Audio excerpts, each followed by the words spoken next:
Welcome to this discussion of Chapter 4, Complex Variables, Volume 1.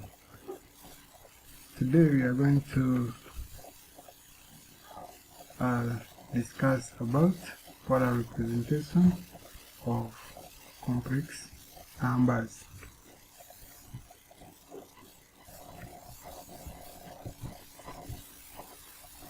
So today we shall discuss more about polar representation of complex number, and majorly here we shall look at how a complex number can be written in polar form. So a complex number z is equal to x plus iyy can be written in a polar form as z is equal to r into cos theta plus I sin theta. So the task here is to find r and theta from z is equal to x plus iyy. Then after getting the value of r and theta, we substitute in this expression of the polar form. But how do we get the value of r and how do we get the value of theta?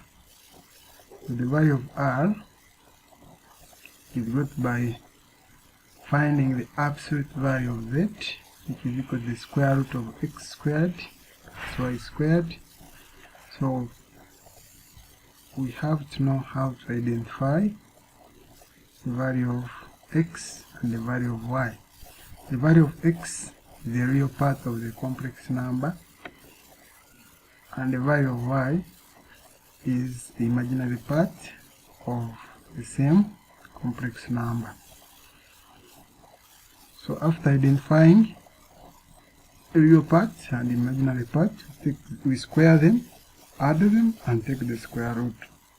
Then after having r, we also find theta, which is tan inverse of y divided by x, or tan inverse the imaginary part of z divided by the real part of z. So we have to know how to identify the real part of z, imaginary part of z. So the imaginary part is y, and the real part is x. So we shall have y divided by x, and we take the tan inverse of that. So after finding the value of theta and r, we take back and substitute this expression, and from there we shall have express the value of z is equal to x plus iyy into the polar form. So let's look at this note. When the complex number z is equal to x plus iy,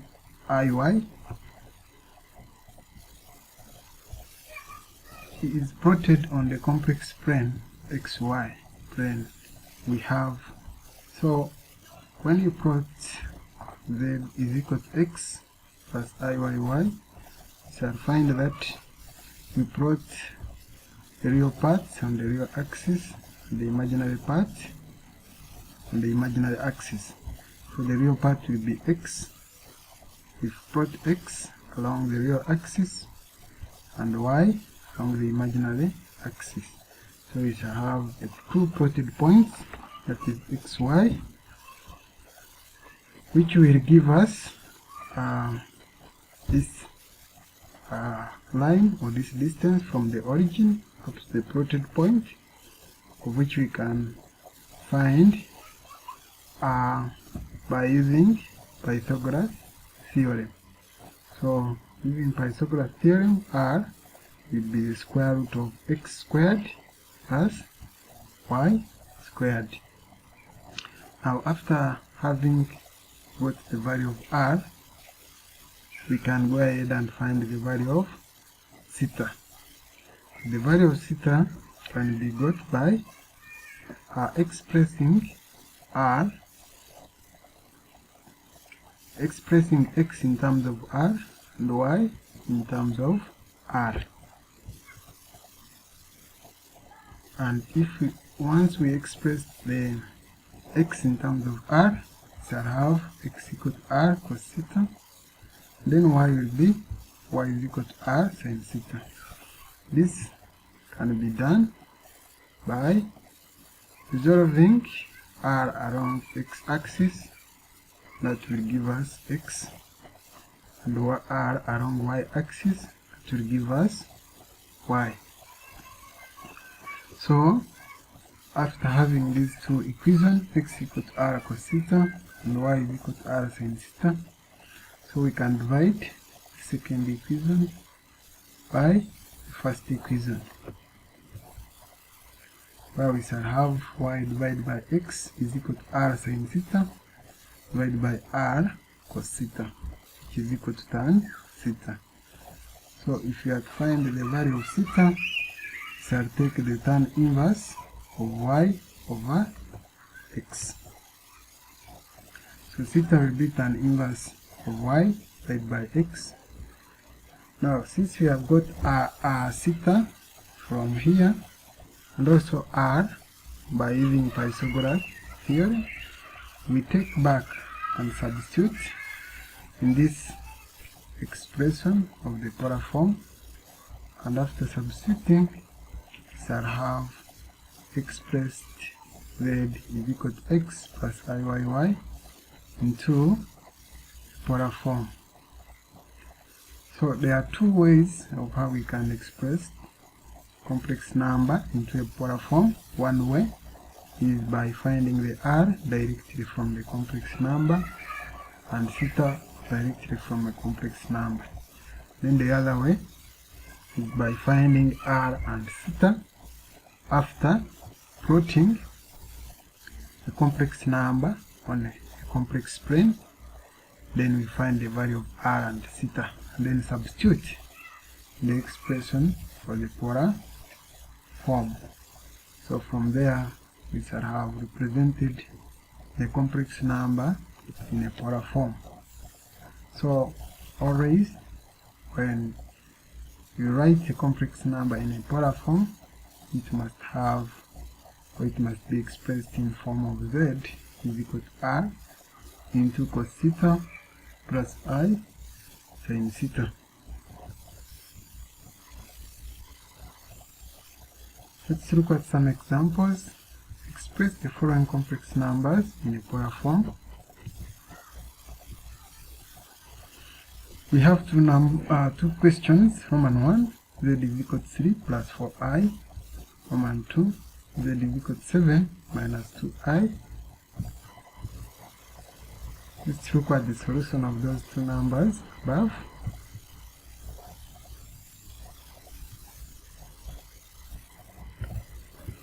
Example 1, z is equal to 3 plus 4i. A complex number z is equal to 3 plus 4i can be written in a polar form as z is equal to r into cos theta plus I sin theta. So let's find r. R we can get it by absolute number of z is equal to the square root of the real part squared, which is 3, plus the imaginary part squared, which is 4, then under the root. So we shall have 9 plus 16, which gives us 25, and the square root of 25 is 5. Then we find theta, which is tan inverse of the imaginary part divided by the real part, which is 4 over 3. So in here we place a calculator, and pressing a calculator will give us 53.1 degrees. So after having value of theta and r, we take back and substitute in the expression for the polar form, and once we substitute in the expression for the polar form, we shall obtain, therefore the polar form is z is equal to 5 into cos 53.1 degrees plus I sin 53.1 degrees.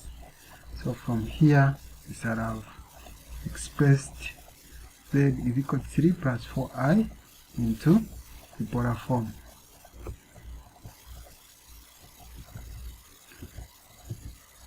Let's look at example 2. z is equal to 7 minus 2i. So a complex number z is equal to 7 minus 2i can be written in polar form as z is equal to r into cos theta plus I sin theta. So we need to find r and theta. So r is equal to the absolute value of z, which is equal to the square root of real part squared, which is 7, then imaginary part squared, which is 2. So we shall have the square root of 49 plus a 4, which will give us 53, and this if you place on a calculator, square root of 53 is 7.3. Then the next is to find the angle, and theta is equal to tan inverse of the imaginary part divided by the real part. It should be minus 2 divided by 7, which is minus 15.9 or 344.1 degrees. But how do we express this minus 15.9 as a positive angle? We also need to know it. So this one can be easily understood or can be easily got by plotting the complex number on the complex plane, whereby we plot the real part on the real axis and the imaginary part on imaginary axis. So our real part is 7 and the imaginary part is minus 2. So we shall plot 7 minus 2, which will be at this point, and then the angle 15.9 will be at this point from here up to here. So if you have to get the positive angle, we shall count from this point followed like that up to this point. So now another way, or the easiest way of getting 344.1 is to get 360 minus 15.9. So we shall have 344.1 degrees. We subtract, since we know that from here up to here is 360. So if we subtract 15.9, it shall just remain with 344.1 degrees. Then after having the value of r and theta, we substitute in the general expression for the polar form. And once we substitute, we shall have polar form is z is equal to 7.3 into cos 344.1 degrees plus I sin 344.1 degrees. So from here, we shall have expressed z is equal to 7 minus 2i into the polar form.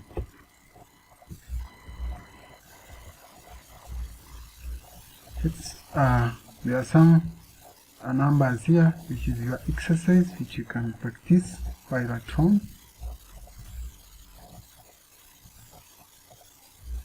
There are 5 questions where you are required to express the following complex numbers in a polar form. Roman 1, z is equal to 12 minus 6i. Roman 2, z is equal to I. Roman 3, z is equal to 3 plus 7i. Roman 4, z is equal to 4. Roman 5, z is equal to 1 minus 2i. So you practice them so that when we meet in the next discussion, you present them, and if you get them correct, all of them, it means that you have understood very well how to present the complex number into the complex into a polar form.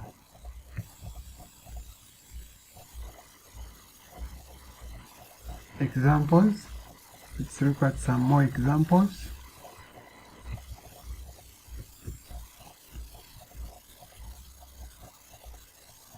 Using polar representation of complex number, so that absolute value of z1, z2 is equal to absolute value of z1, times absolute value of Z2.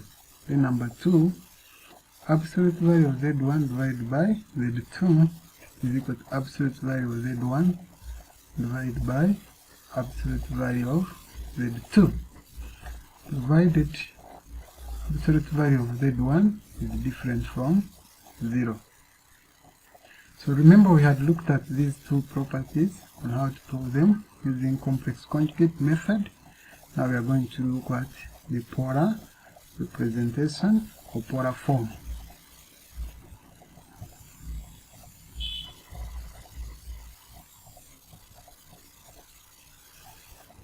Solution, example 1.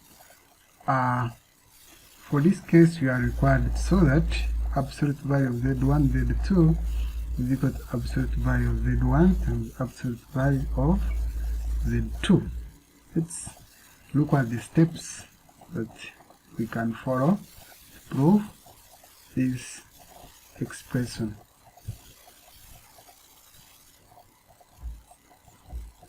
So if we let Z1 is equal to R1 into cos theta 1 plus I sin theta 2, and Z2 is equal to R2 into cos theta 2 plus I sin theta 2.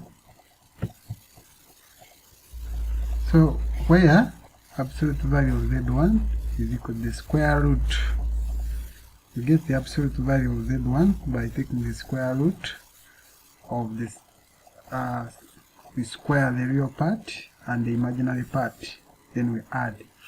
So the real part here is R1 cos theta 1, and the imaginary part here is R1 sin theta 1.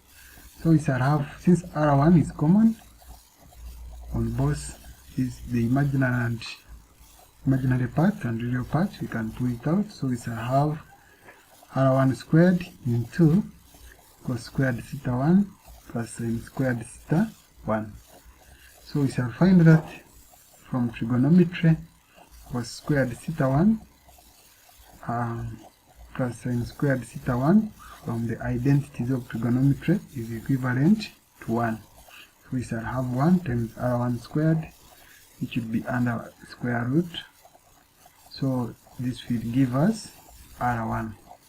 So R2, we can find it by taking the absolute value of Z2, which will be the square root of the same. We shall square the real part plus the imaginary part, then we take the square root, which will be the square root of R2 squared, since it is common, into cos squared theta 2 plus sin squared theta 2, and this will give us R2, because cos squared theta 2 plus sin squared theta 2 from identities of trigonometry is equal to 1.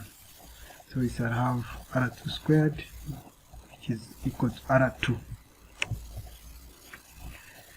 Then the next step is we can multiply Z1 times Z2, Z1 times Z2. So we shall have R1 into cos theta 1 plus I sin theta 1, then times R2 into cos theta 2 plus I sin theta 2, which will be R1 times R2, that is R1 R2, into cos theta 1 times cos theta 2, is also cos theta 1 theta 2. Then the next will be cos theta 1 times I sin theta 2, which is I cos theta 1 times theta 2. Next, I sin theta 1 times cos theta 2, which is I sin theta 1 cos theta 2. Then lastly, I sin theta 1 times I sin theta 2, which is I squared sin theta 1 sin theta 2. But remember, I squared is negative 1, so we can have negative sin theta 1 sin theta 2. Then we correct like terms, the real parts together and the imaginary parts together.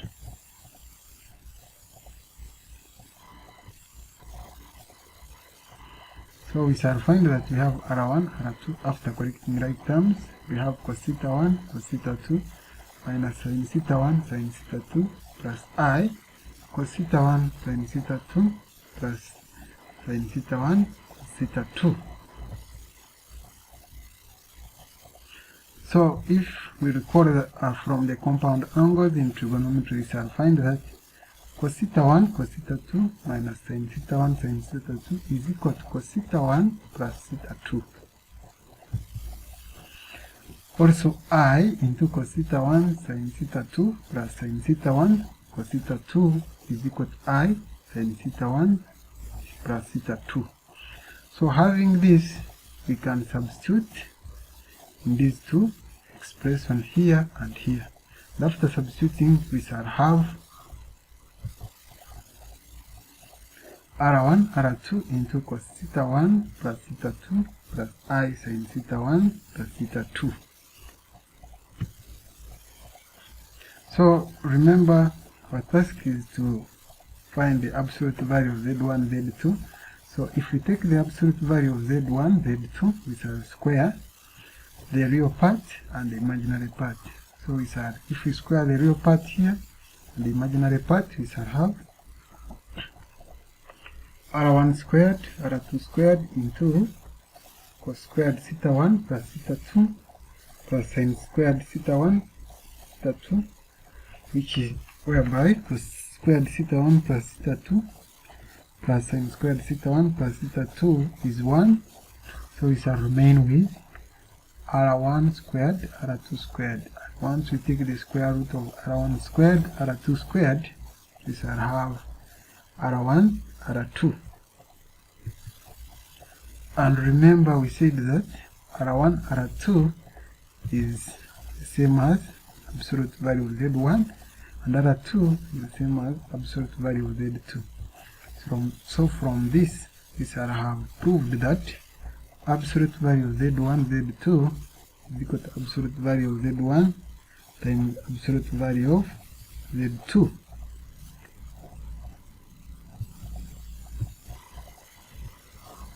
Let's look at example 2, where we have absolute value of Z1 divided by absolute value of Z1 divided by 2 is equal to absolute value of Z1 divided by absolute value of Z2, provided Z2 is different from 0. So follow the same steps. Let Z1 is equal to R1 into cos theta 1 plus I sin theta 1, and Z2 is equal to R2 into cos theta 2 plus I sin theta 2. So we can find the absolute value of Z1, which is equal to the square root of the square of the real part plus the square of the imaginary part, which will be R1 squared into cos squared theta 1 plus sin squared theta 1, whereby cos squared theta 1 plus sin squared theta 1 is 1. So once we take the square root of R1 squared, it shall remain with R1. So we do the same for Z2.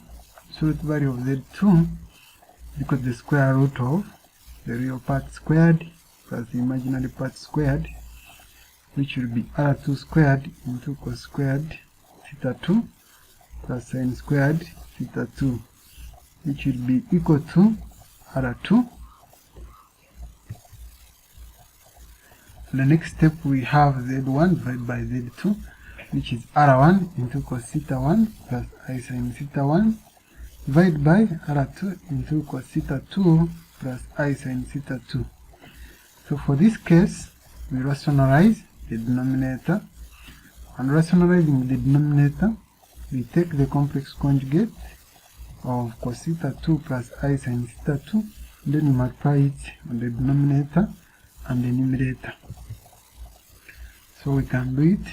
So we have Z1 divided by Z2, R1 into cos theta 1 plus I sin theta 1, then times cos theta 2 minus I sin theta 2 divided by R2 into cos theta 2 plus I sin theta 2 times cos theta 2 minus I sin theta 2. So this one is obtained by finding the complex conjugate of the denominator, and then you multiply it in the denominator and the numerator. So from there we open the brackets, and after opening brackets we shall have R1 into cos theta 1 times cos theta 2, which is cos theta 1 cos theta 2, cos theta 1 times minus I sin theta 2, which is minus cos theta 1 sin theta 2. Then I sin theta 1 times cos theta 2, which is plus I sin theta 1 cos theta 2. Then lastly, I sin theta 1 times minus I sin theta 2, which is minus I squared sin theta 1 sin theta 2. Divide by R2. We shall find that if you have a complex conjugate times its complex, we shall have square just the parts, the real part and the imaginary part of the original expression, which will be R2 into cos squared theta 2 plus sin squared theta 2. And we shall find that the whole of this expression, cos squared theta 2 plus sin squared theta 2 is equal to 1. So from there we can bring the imaginary parts together and the real parts together. So we shall finally have cos theta 1 cos theta 2 plus sin theta 1 sin theta 2 plus I into sin theta 1 cos theta 2 minus cos theta 1 sin theta 2 divided by R2 into cos theta 2 cos squared theta 2 plus sin squared theta 2.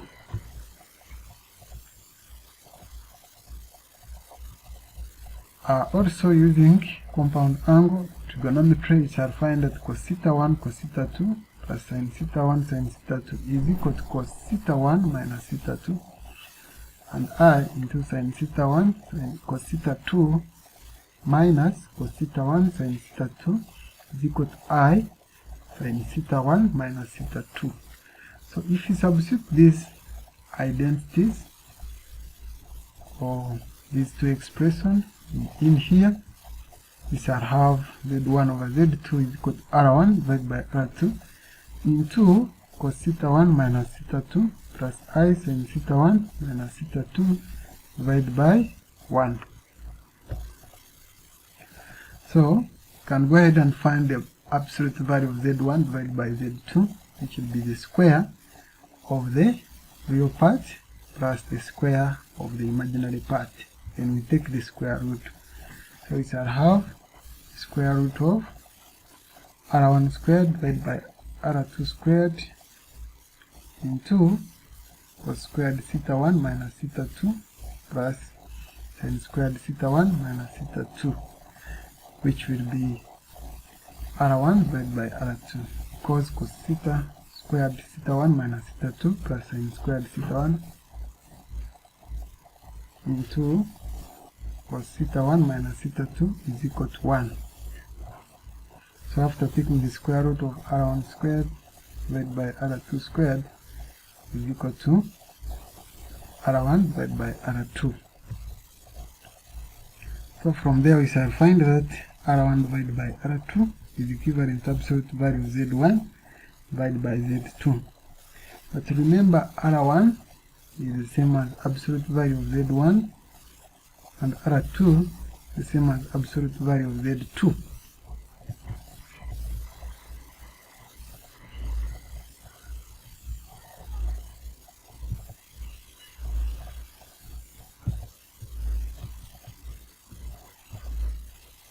So we have some assignments here that you can also still try at home. Number 1, prove that if z1 and z2 are complex numbers, then the absolute value of z1 plus absolute value of z2 is less or equal to absolute value of z1 minus z2. Number 2, prove that if z1 and z2 are complex numbers, then absolute value of z1 plus z2 is less or equal to absolute value of z1 plus absolute value of z2.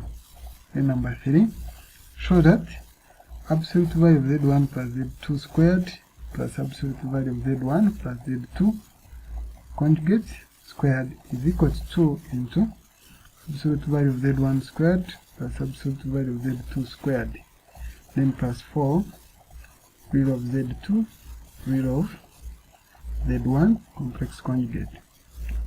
So this, from question 1 to question 3, you can use either complex conjugate or polar form.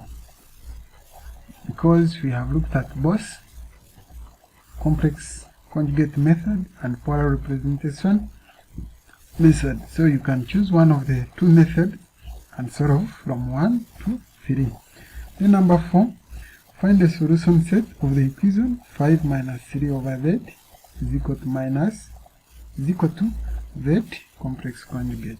And lastly, if a and b are real numbers, so that bracket a squared minus ib minus b squared into a plus ib is equal to a power 3 minus ib power 3.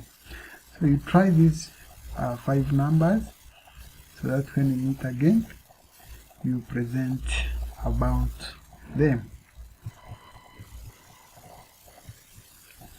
Thanks for watching, and our next discussion will be on removal theorem and its application.